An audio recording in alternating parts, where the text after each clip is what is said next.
Committee to order for August 19th, 2024. I will now proceed with a land acknowledgement. I'd like to recognize that Ottawa is located on the unceded territory of the Algonquin and Anishinaabe Host Nation. The peoples of the Algonquin and Anishinaabe Nation have lived on this territory for millennia. Their culture and presence have nurtured and continue to nurture this land. The Ottawa Police Services Board honors the peoples and land of the Algonquin and Anishinaabe Nation. Today, Ottawa is home to approximately 40,000 First Nations, Inuit, and Métis people. Ottawa's Indigenous community is diverse, representing many nations, languages, and customs. The Ottawa Police Services Board honors all First Nations, Inuit, and Métis people and their valuable past and present contributions to this land. We are currently broadcasting on Zoom and live streaming on YouTube. Should we receive any disruptions, I would ask that everyone remain patient as we work to fix the issue and resume the meeting as soon as possible. I will now proceed with the confirmation of the agenda. Confirmation of the agenda. That the Ottawa Police Services Board Policy and Governance Committee confirmed the agenda of the 19th August 2024 meeting. Is the agenda confirmed? Confirmed. Thank you. Confirmation of minutes. 2.1 minutes number 18 of 17th May 2024, that the Ottawa Police Services Board Policy and Governance Committee confirm minutes 18 of the 17th May 2024 meeting. Are the minutes confirmed? Confirmed. Great, thank you. Chair, just with respect to the minutes, there is a request on the Executive Director to come back to the board. Yes. And it's with respect to the human rights policy framework. So it's on page 7 of our thing. It says the committee tasked the senior policy advisor with conducting an environmental scan to identify national and international best practices. And I was wondering if we could add that to the next policy and governance agenda so that that update can be provided at the next one. So I just wanted to flag that. Okay, perfect. So let's, I'll ask Habib to put that on the next agenda for the next policy and governance meeting. Thank you for that. Thank you. Any other questions or comments? Okay, thank you. Are there any declarations of interest? None. Okay, seeing none, we'll move to items of business. First item of business is assistance in the provision of policing. And we have the acting executive director's report. And I'd like to, just before we begin this, I'd like to point out that the executive director has done a lot of work on this and has been very responsive in getting material to the committee. So thank you very much for the quality work that you've been providing. And the acting executive director prepared a report on this item with a proposed policy for endorsement by the committee. The committee is being asked to provide input on the proposed policy and forward it to the board for approval at the September meeting. Would members like the acting executive director to give an overview before proceeding with questions? I asked that question, but I'd like to signal yes. I'd like to have the executive director provide an overview for us. The acting executive director. Thank you. Good afternoon. The policy that's being proposed is part of the board's adaptation to the Community Safety and Policing Act, specifically sections 19 and 14, which govern assistance in the provision of policing. And but this is more than about just assistance in policing, as suggested by the Inspector General's recent advisory bulletin. This is about how policing is delivered in Ontario, and it should be read in with section 13 of the CSPA in mind, which states that a police service board must use members of the police service maintained by this board to provide policing functions. And sections 14 and 19 create exceptions to this rule, allowing a police service board to receive assistance from another police service board or from the OPP to provide policing functions in its area of jurisdiction. And at first sight, these provisions move certain responsibilities from the chief to the board. When it comes, for example, to requesting assistance from another service. Under the previous act, these requests used to be made from chief to chief, but now when under section 19, the requests for temporary assistance are made by the board and are board-to-board requests. There is one exception to this rule, which is under emergency situations. Subsection 19(4) allows the chief of police to request assistance from another service if it is in the chief's opinion that an emergency exists. But the reason why boards have now the responsibility to approve requests for temporary assistance is because this ties into the provision of their responsibility for providing adequate and effective policing. What's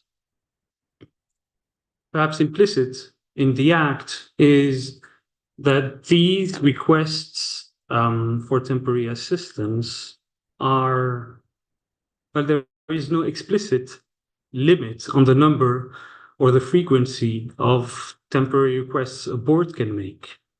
But it has been clarified by the Inspector General that excessive recurrent use of requests for temporary assistance could be interpreted as a gap in the provision of adequate and effective policing. In other words, a board cannot use these requests as a routine solution to structural or recurrent gaps in a capacity to respond to certain events or situations. So the Inspector General is currently monitoring temporary requests through the notices boards are expected to provide when they make such a request. And the volume of these requests, the policing functions involved in these requests are being scrutinized, and this information is likely to be used by the Inspector General to determine whether boards have been providing adequate and effective policing with respect to these specific functions. The good news is the CSPA provides another avenue for requesting assistance in a more durable way. The fact that temporary requests are not the preferred route doesn't mean that boards necessarily need in-house capacities to respond to these events. In Ottawa, for example, we have seen a large volume of temporary request assistance in relation to major events. And this is related to the inherent or specificities of Ottawa as a national capital, which hosts these major events frequently. But we wouldn't be necessarily expected to have the in-house capacities to respond to these major events without assistance. Section 14 provides boards with a mechanism to create a framework for recurrent, ad hoc, on-demand assistance from other boards or from the commissioner of the OPP. And the recourse to Section 14 wouldn't be treated by the Inspectorate of Policing in the same way as Section 19, which are clearly not the preferred route. There is clarity now on the fact that Section 14 is not just meant to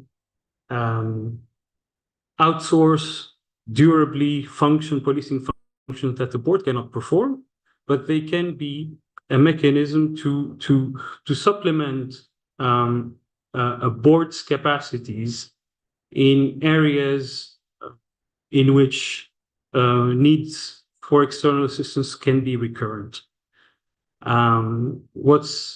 What I believe is important from an adequate and effective policing perspective is for a board to deliberately design its mix of Section 14 agreements and Section 19 agreements in order to approach these needs for external assistance in a more structured way. So the policy reflects the provisions of the CSPA in acknowledging these different routes. The policy also reflects reporting requirements and notice requirements that are already in the CSPA and in guidelines shared by the Inspector General. I'm gonna share my screen to show you a comparative overview I prepared.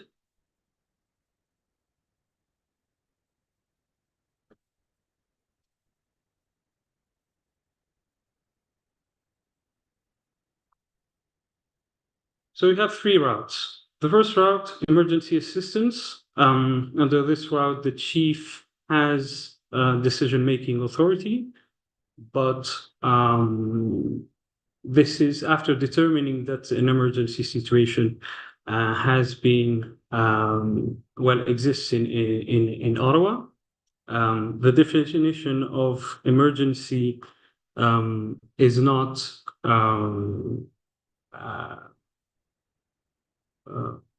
open to interpretation. It has to be an emergency as understood in Section 1 of the Emergency Management and Civil Protection Act. That is a situation or an impeding situation that constitutes a danger of major proportions that could result in serious harm to persons or substantial damage to property, and that is caused by the forces of nature, a disease, or other health risk, an accident or an act, whether intentional or otherwise. Can I ask a quick question while you're on emergency, Habib? Yes, please. Yes, it's clear. The definition of emergency is clear. In the case that is required, does the chief have to formally declare an emergency? Is it called upon to formally declare an emergency? From a CSPA perspective, no. Okay. I'm not certain if there are other provisions in other acts that would require that. But from a CSPA's perspective, no. But the chief would have to, under Inspector General guidelines, inform the Inspector General the policy adds a requirement which doesn't exist in the Act, but that would be in keeping with the spirit of the CSPA. And this would be a requirement to give notice to the board concomitantly with the Inspector General. So the chief would have to provide the same information to the Inspector General and to the board, and that information would include information as to how the situation at hand meets the legal requirement to qualify as an emergency. Great, thank The you. the second route would be temporary assistance. So the decision making comes from, well, is at the board's hand, but in practice these would be initiated by a need identified by the chief, and there. In this case, the board, if the board approves the temporary request, the board would have to notify the Inspector General. Assistance agreements would be also board approved. These would be board-to-board agreements, but the policy recognizes that these agreements should be developed in consultation with the chief and based on needs identified by the chief. There is in the policy a proposed process to identify such needs and develop these agreements. But I want to stress that although these assistance agreements are the preferred avenue for external assistance, it will take quite a lot of time, and I think the Inspectorate of Policing is aware of that. For boards to develop these kinds of agreements, the commissioner of the OPP is currently preparing to share a template agreement that they would use, and there has been talk across the province of possibly not only bilateral agreements between boards that cooperate, that have a track record of cooperating, but also possibly networked multilateral agreements. But we're all at the early stages of looking at how to operationalize these provisions, and the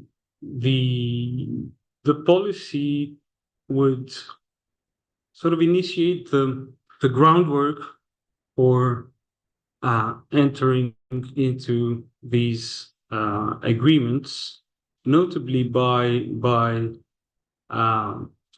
requiring a needs assessment to identify the specific policing functions that may not be delivered solely with the service's internal resources, but may also necessitate assistance from another police service. It would involve a review of past policing operations and past use of requests for temporary assistance to identify instances where additional resources are necessary. And the idea is to have a clear picture from the board's perspective, but also I think the service of what policing functions should be delivered through these agreements in the future, rather than resorting to recurrent requests for temporary assistance. and I believe it's understood across the province that chiefs would play an important role in this process, by conducting consultations with other services, as to the the um,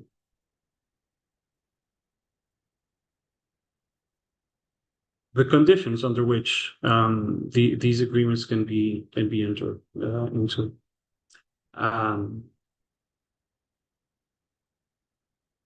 One thing to note regarding these agreements is that there is an Ontario regulation that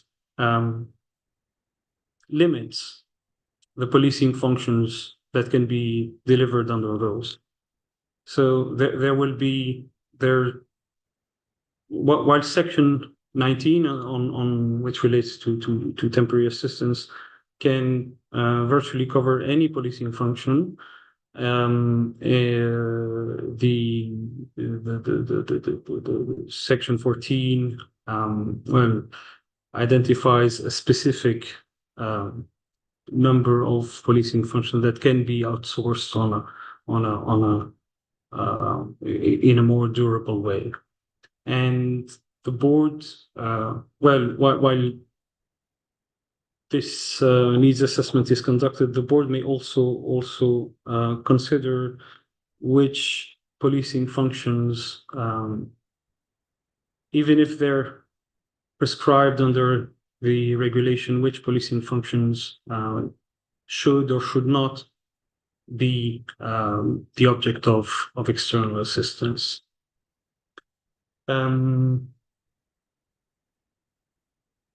There's also another requirement that's not in the CSPA, but that I believe would be aligned with its spirit, which is the requirement for the chief to inform the board every time assistance is requested under a Section 14 agreement. Because under the CSPA, once the board enters a Section 14 agreement, it can be activated by the chief, and there's no internal reporting requirement from the chief to the board, but to properly discharge its monitoring duty, I think the board would need to have some visibility on how these agreements are being used. Not only to ensure the continued provision of adequate and effective policing, but also because ultimately the board is responsible for these agreements and we need to make an informed decision as to whether these agreements should be expanded, reduced, updated, and there's also requirements with regard to the reporting of risks. This requirement is aligned with the guidance received from the Inspector General, which includes requirements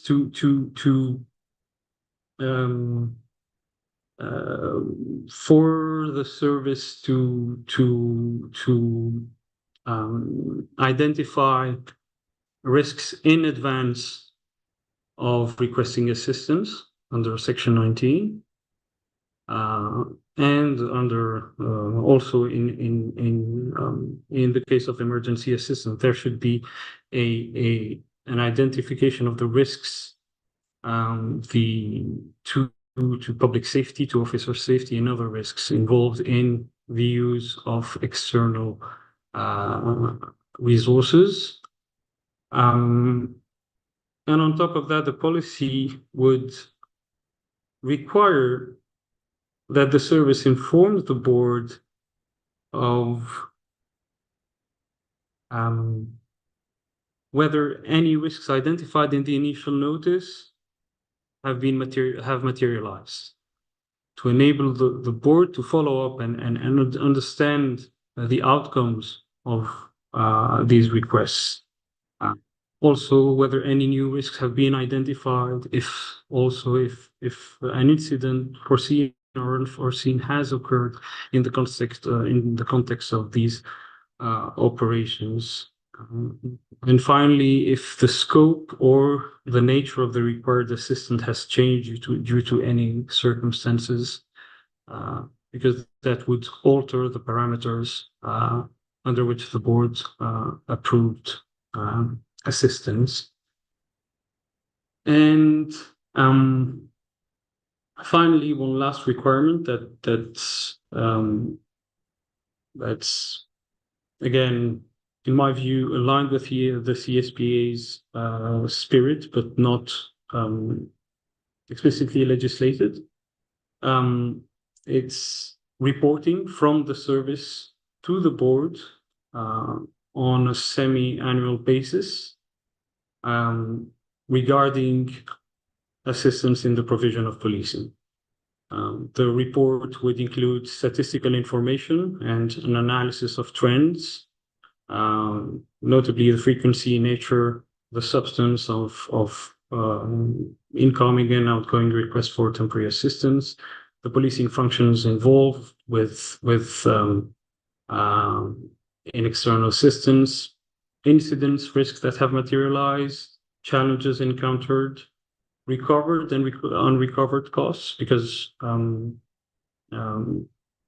that's, I believe, important information for the board to understand the financial implications in the long term of the use of these different mechanisms, and whether any trends in the use of external assistance reveal gaps in the service's capacity to provide certain policing functions. And the idea is to provide the board with sufficient information to assess and reassess its mix of external assistance mechanism. Let's say if a certain policing function is used repeatedly under assistance, the board may want to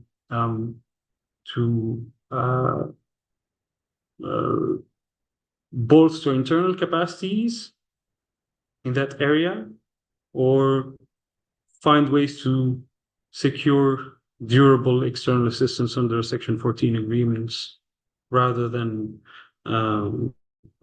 resorting to temporary assistance requests. Great. Do you have any questions? Yeah, great. Thank you, Habib. What I'll do at this point is I will pass it over to the chief to see if he or any of his team members have any questions. Thank you, Chair Doucette, and thanks, Habib, for the summary and the package that you put together. It is, unfortunately, we got this, I got on Saturday night, it was sent to me, and I was away until last night on vacation. So I did read it, and I've obviously listening to this presentation. So we're just sort of absorbing, what's something on paper, how does that operationalize? How does it, how do you apply it? There certainly is a lot of steps here. It is a lot of work to, I think, to formulate the policy and develop specific processes, to follow along in regards to reporting and, for example, like I think it was Section 4.2 you just had up there, Habib, in regards to risks assessment and when they change. And I can tell you my experience here, when we have an event, say on Saturday, and we need temporary assistance or whatever the case may be, what we know 2 weeks out versus a week out, and say this is the week of the event, it's Monday, things will change Tuesday and Wednesday and Thursday as we get closer to. And I just use that as a bit of an example of how operationalizing, updating the board, as the environment changes, I see that as being problematic. So I just look at the various parts here that we need to look at it and make sure we do this thoughtfully and correctly, but not in 2 years. We got to get after this. The team and I just had a brief discussion, or some of us, we didn't actually all get into the same room today, unfortunately, just with a few other things happening. But the thought we might have had is perhaps getting a working group together to make sure that we understand what the demands are, and we can sit with have a working group with the board and with the relevant people, and in this case, in Deputy Burnett's shop, who usually is the one requesting the assistance, as well as in Deputy Bell's shop, those that process it and the money side of it. John Steinbeck's shop, who also the comms, and of course as the board lead. Just it might facilitate ensuring that we cover off all the different parts of it, make sure we have the processes in it. I do think there is a lot in the CSPA, as a document, as a new legislation. There's many different things that we need to do, and I think the board as I'm sensing, is prioritizing certain aspects. This is one of them. So I think we need to focus on one or two things, do them right, and make sure that that we nail down the priority ones, and then move on to others, because there is a bandwidth issue here, as well as if the IG is indicating that certain things they're going to look at, then we should try to put those processes in place to accommodate that pressure or that priority point. So that's kind of just sort of some initial thoughts, but obviously a lot of work done by Habib to get it to this point. And as a base, as a base foundation, which if some of it is tweaked or some of it is, I don't see large, massive changes, but because legislation is the legislation, but it's something I think would garner a good conversation with a particular group. So I'll leave it at that, and I'll just look at my teammates there. If they have anything, they can put their hand up and add, and if not, I'll back to you, Chair. Seeing no hands, Okay. hopefully I didn't jump in too quickly. Chief, I like the idea of a working group, and I believe we can take that as an action to define what that would look like and who would be on that. Who would be the contact on your side, on OPS's side, to help us put this together? Would that be John Steinbeck? Well, I think Acting Superintendent Nancy Murray is our CSPA lead, so she's running the project. So I think, and then John has been another point of contact as well too. I think between the two of them, that would be sort of the coordination piece. But Nancy would be the point of contact.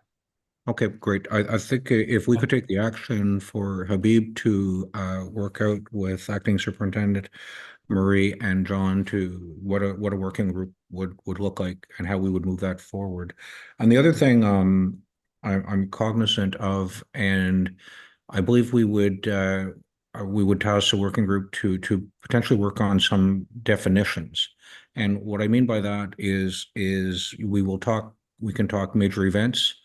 We can talk events, we can talk protests, we can talk major protests. So how do we define these such that we're treating them adequately and the way that we should moving forward? So we'll take the action to get that group together and start work on that. Right. Any well, thank you, Chair. And I think what's important along with a working group like that is if this is sort of a format maybe we use for a number of different items, is just making sure that we have some firm timelines to sort of progress their work. So again, it's not 2 years that they get a resolution to this, but 2 months or something to make sure that we sort of accomplish what we think we need to in that time frame. And given the work that's in front of us for each particular item, but this one has some gravitas to it, but we certainly we can get some results relatively quick, I think. potentially we should treat this as a major initiative. Right. Great, thank you. I'll pass over to Member Fakarani now. Deputy Chief Burnett also had his hand up earlier than I did. you're okay if you go? Okay. So I just want some clarity on the policy and with respect to whether or not it would be presented at the next board meeting. So from what I understand, there was some consultations with OPS on this particular policy. So that has already started, and it might be that this working group that's being proposed has to kind of coordinate in a more holistic manner. If that's the case, are we still do we still have the ability to bring this policy in front of the board at the September meeting? And I am hoping so, because there are a lot already since April, a number of requests for temporary assistance that have taken place. We're learning as the process happens. But it would be nice to see, policy development in this area at least September, if not October meeting. So is that the goal? That I'm just trying to figure out how this working group will fit in to the overall goal of timelines. I think my intention would certainly be to have the policy go forward to the full board in September, and we could also report at that point in time the status of the working group, the status of that activity moving forward.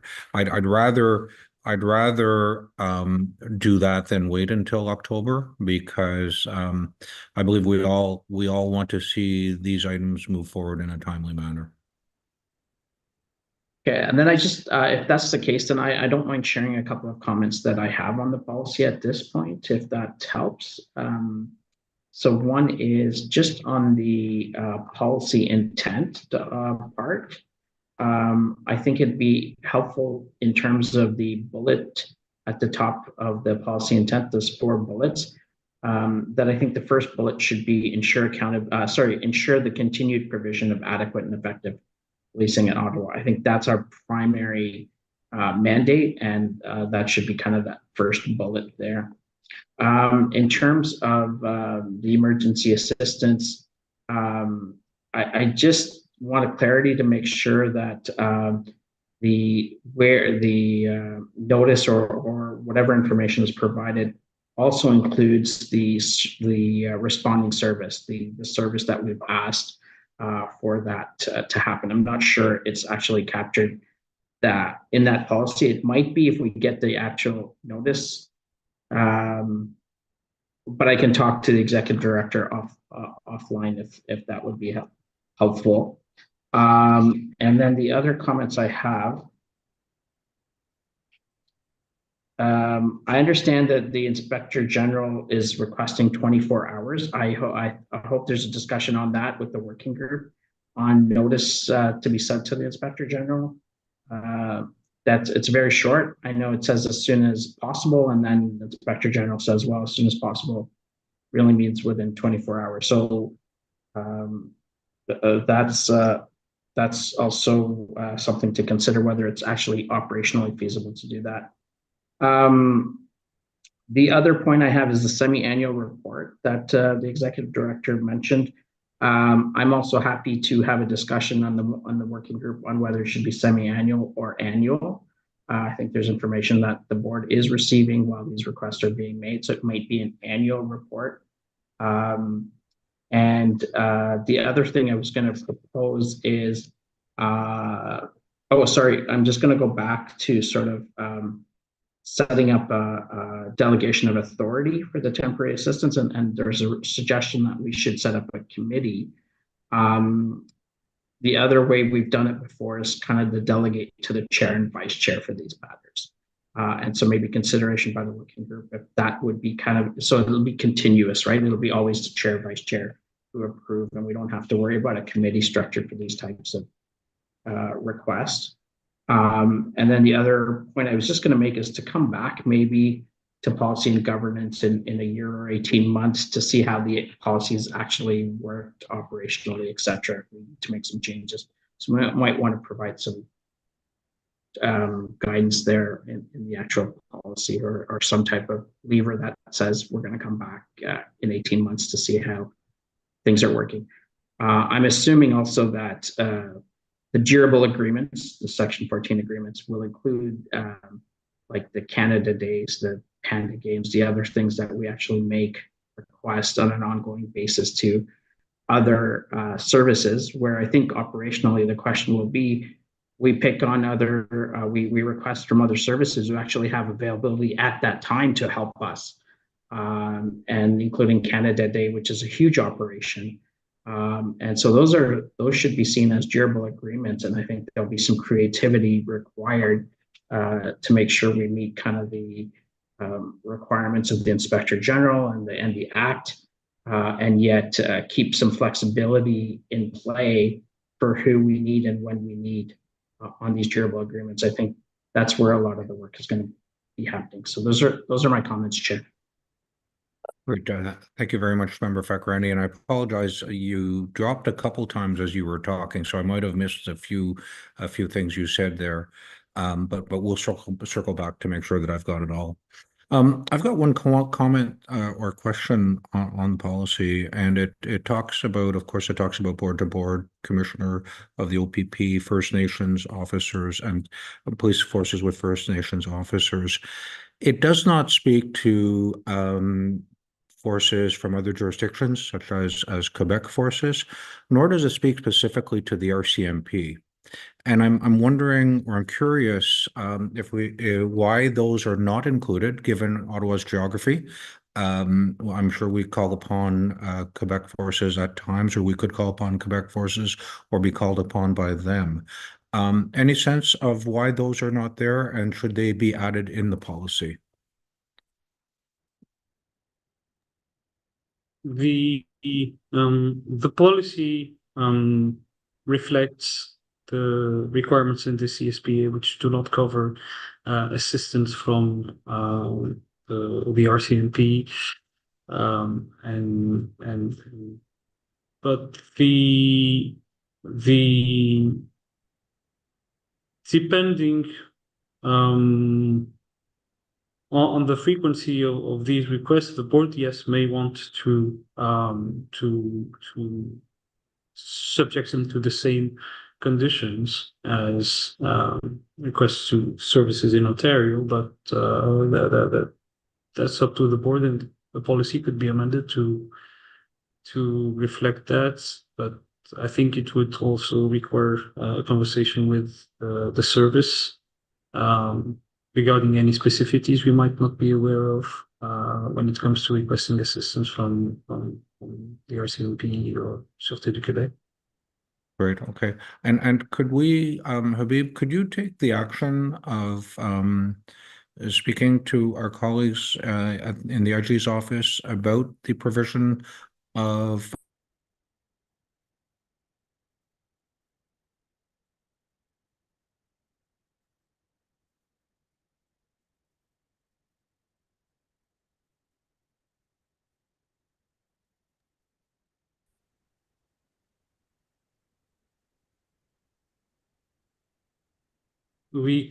I don't know if the others could hear you, but we were breaking up. Oh, sorry. We lost you, Mike. Yeah, sorry. Yeah, my internet is for some reason unstable today. Just if you could speak to the IG's people in the IG's office about amending our policy to include RCMP and other police forces, and just to get their thoughts on that, because I'm sure there are other police forces in Ontario that would have the same question based on their geography. So there was some interaction between myself and the IG's office regarding this matter. They are considering exploring that question in the future, but the board so far has used the same process when dealing with assistance from the RCMP. And we also notified the Inspector General, even though we were not required to do so. I know that the DIOP appreciated this information sharing, and they stated that this would help them with their monitoring mission. But at the moment, there is no requirement to apply the same rules as Ontario services. Great. Okay, thank you. Any other comments or questions on the policy?